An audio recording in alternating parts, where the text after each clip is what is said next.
हाय, आज आपण बघूया वांग बटाटा शेंग अशी भाजी मिक्स भाजी बनवणार आहे. त्यासाठी आधी पहिलं आपण वाटण करून घेणार. तर वाटणासाठी आपण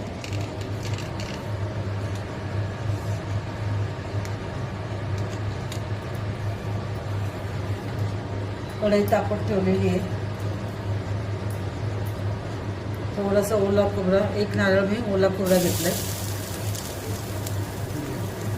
बारीक गॅसवरती याला आधी आपण भाजून घेऊया. वाटण करून अगदी कोकणी पद्धतीने मी तुम्हाला दाखवणार आहे. ओला खोबरा नसेल तरीही चालतो, माझ्याकडे होतं म्हणून घेतलं. तरी आपण ओला खोबरा भाजून घेऊया. त्याला आपण असंच भाजून घ्यायचं, करपून नाही द्यायचं. त्याला थोडंसं तांबूस कलर येईपर्यंत भाजायचे आपल्याला. ओल्या खोबऱ्याने सांबार बनवा, भाजी बनवा, त्याला थोडीशी वेगळी चव येते. आणि मिळून येण्यासाठी म्हणजे एकत्र भाजी येण्यासाठी सुकं खोबरं घ्यायचं. ते पुरवठ्यालाही असतं. नारळाची जी अर्धी वाटी असते ना, ती मी घेतलेली आहे. त्यात आपलं थोडं भाजून झालंय. त्याच्यावरती आपण थोडंसं तेल टाकून घेणार आहोत. आधी असं सुकंच आपण भाजून घ्यायचं, नंतर तेल ओतून व्यवस्थित भाजून निघतं. नंतर भाजून झालेलं आहे आपला खोबरा. तुम्हाला वाटेल थोडे छोटे छोटे तुकडे आहेत, ते नाही. ते आपल्या वाटणामध्ये जेव्हा आपण फ्राय करतो मसाला, त्याच्यावर ते भाजून निघतं. ते नाही असं व्यवस्थित भाजून निघालं तरी चालतं. बाकीचं खोबरं आपलं व्यवस्थित भाजून झालेलं आहे, तांबूस कलर आलेला आहे. तळपायच्या आधी ह्याला आपण काढून घ्यायला.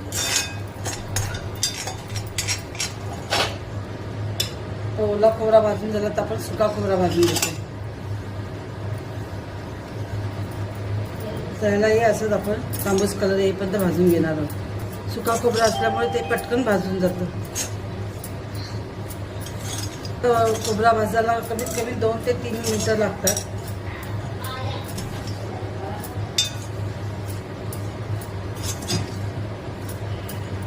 आपला हाही खोबरा भाजून झाला. त्यालाही तांबूस कलर आलेला आहे आपल्या खोबऱ्याला. आणि याच्यामध्ये तेल ओतायची गरज नसते, असंच तो छान भाजून निघतो. त्याला सुकंच भाजायचं. ओला खोबरा जरा ओलसर असतो म्हणून थोडंसं आपण तेल ओतायचं. त्याला भाजून झालं, याला पण आपण काढून घेऊया. आपण इथे ओला खोबरा अर्धा वाटी घेतलेला आहे आणि अर्धा वाटी सुका खोबरा घेतलेला आहे. आता याच्यामध्ये मी 4 कांदे पातळ कापून घेतले आणि लांब कापून घेतलेत. म्हणजे पटकन भाजून निघेल आपलं. त्याला आधी मोठ्या गॅसवरती कमीत कमी 1 मिनिट असं भाजून घेतलं, त्यातलं पाणी निघून जातं. आधी याच्यातही तेल ओतायचं ना मोठ्या गॅसवरती. त्याला आधी थोडंसं परतून घ्यायचं, म्हणजे याच्यातलं जे पाणी असेल ते निघून जातं. मोठ्या गॅसवरती आता आपला कांदा व्यवस्थित भाजून झालेला आहे. आता याच्यामध्ये आपण तेल ओतायचं.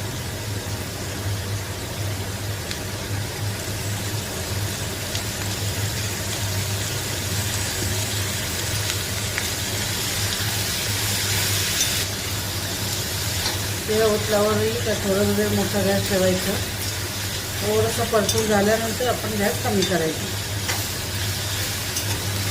तर बारीक गॅस केले आणि आता हळूहळू त्याला परतून घेऊन तांबूस कलर येईपर्यंत छानपैकी परतून घेणार आहोत.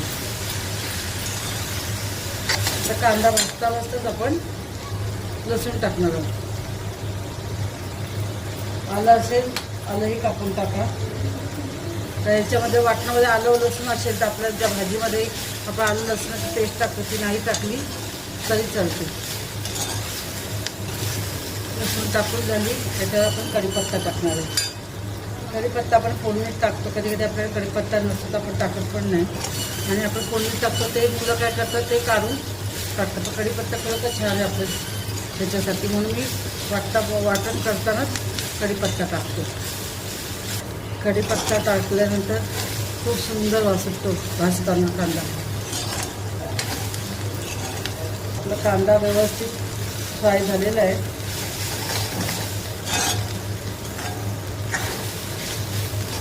गॅस बंद करायचं. धुतलेली कोथिंबीर त्याच्यावरती, त्याच्यामध्ये असं गरम असतानाच कढई थोडंसं फ्राय करून घ्यायचं.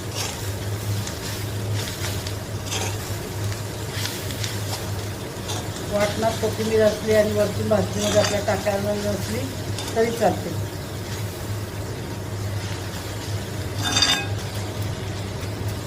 जरा थंड होऊन देऊया आपण. आता वाटण थंड झालेलं आहे. आपल्याला भाजताना आलं भेटलं नाही, आता आपल्याला आलं पण भेटलंय.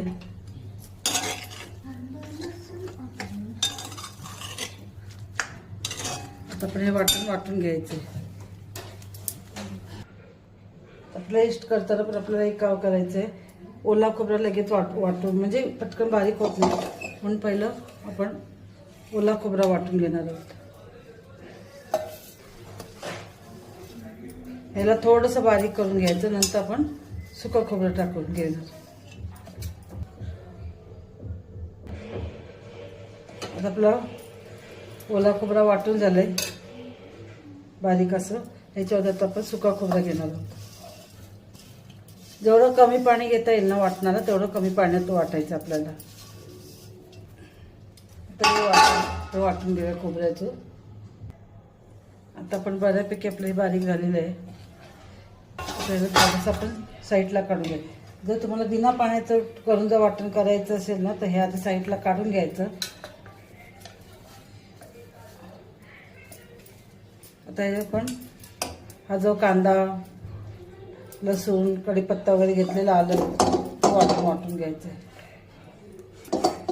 हा वाटण आपण कुठलाही भाजी, रस्सा भाजी करतो त्याच्यामध्ये घेतलं तरी चालतं आणि छान होते भाजी.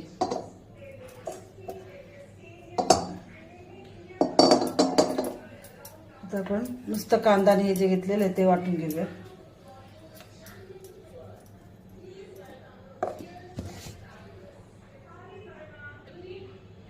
आता आपला कांदा हे पण वाटून झालेलं आहे. त्याच्यात आता जे आपण वाटलेलं खोबरं आहे ते मिक्स करणार आहोत.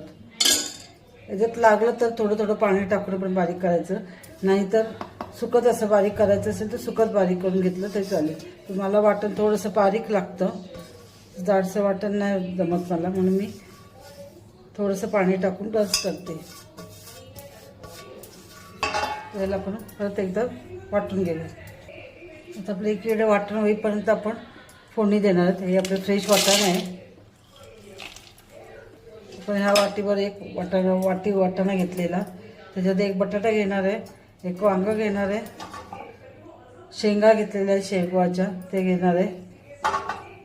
तर आपण मिक्स भाजी करणार आहोत. तसं तुम्ही कुर्मा भाजी वगैरे बोलतात तशा पद्धतीची भाजी होईल थोडीशी. ते आपण कढईत तापत ठेवले, त्याच्यामध्ये थोडंसं तेल ओतून घेऊया. तेल कुठलंही वापरा तुम्ही, जे तुम्ही घरी वापरता ते तेल वापरा. थोडीशी राई, थोडंसं हिंग,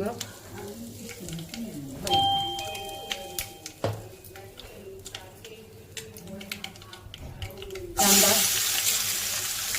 एक कांदा घेतलेला मी बारीक कापून, थोडंसं त्याला परतून घेऊया आपण.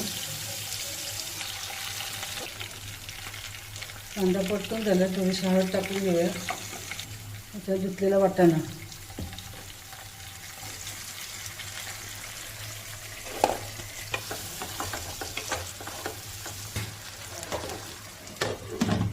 बारीक गॅस ठेवायचा. कमीत कमी 1 ते 2 मिनिट आपण ह्याला वाफेवरती शिजून द्यावे. आता आपलं वाटाणे 2 मिनिटं आपण फ्राय करून घेतले कांद्यावरती. त्याच्यामध्ये एक बटाटा आणि शेवग्याची शेंग कापलेली.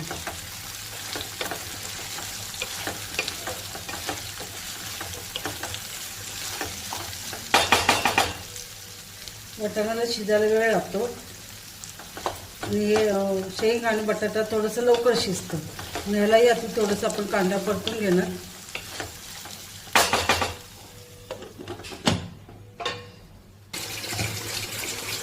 आता 2 मिनिटांनी आपण वांगं टाकणार.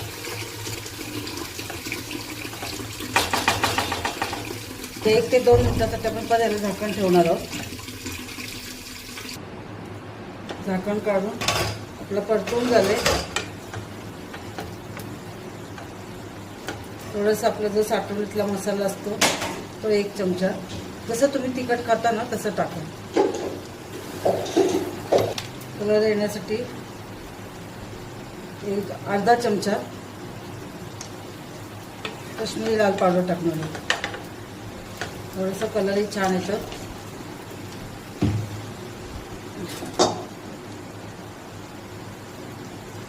ज्या कढईत मी आता वाटण भाजलं त्याच कढईतलं पाणी मी याच्यात ओतून घेते.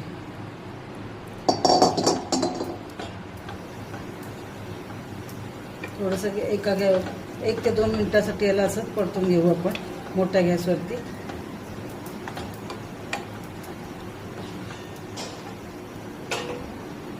झाकण ठेवूया बारीक गॅस करून. त्या भाजीला उकळ आले व्यवस्थित. शक्यतो गरम पाणीच होतं खराब तर भाजी पटकन शिजते. त्याच्यात जे आपण वाटण केलेलं आहे बघा, मस्त बिना पाण्याचं आपण वाटण घेतलेलं आहे. याला तुम्ही कमी जसं तुम्ही भाजी कराल ना त्याच्यावर थोडं थोडं टाकलं तरी छान होते. अजिबात पाणी 1 थेंब पाणी घेतलेलं नाही आपण याच्याआधी. मी आधी साईडला एवढं काढून ठेवते. कधी आपल्याला भाजी वगैरे करता आली तर आपण वापरू शकतो. जो आपण वाटण आता हा केलेला आहे, जसं आपल्याला रस्सा पाहिजे ना तसं आपण वाटण टाकून घ्यायचं. मस्त बारीक वाटण झालेलं आहे.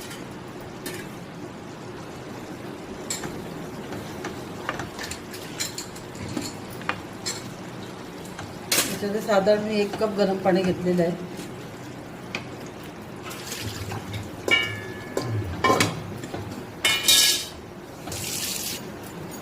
जर आपण वाटण आता काढलं वाटून घेतलं आहे त्यात एवढं काढून तर असंच आपण फ्रीजमध्ये ठेवणार आहोत. आता आपल्या भाजीत जेवढं पाणी पाहिजे तेवढं मी ओतून घेतले. आता टमॅटो टाकायचं बरं.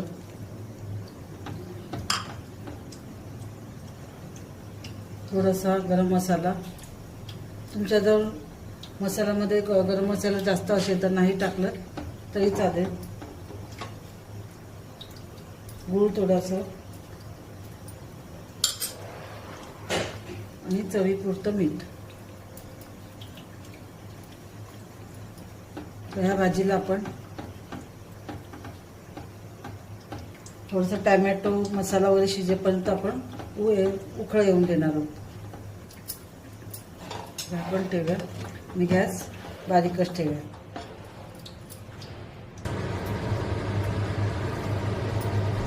अस्सल कोकणी पद्धतीची भाजी तुम्हाला दाखवले मी. कशी वाटली माझी रेसिपी? आवडली का? आवडली असेल तर आपल्या चॅनलला अवश्य लाईक शेअर आणि सबस्क्राईब करायला विसरू नका. थोडंसं म्हणू नका. कोथिंबीर असली तर नाही टाकली तरी चालेल. आपल्या वाटणात आपल्या कोथिंबीर असते. ही आपली वाटाणा बटाटा शेंग वांग मिळून झालेली आपली ही भाजी तयार आहे खायला.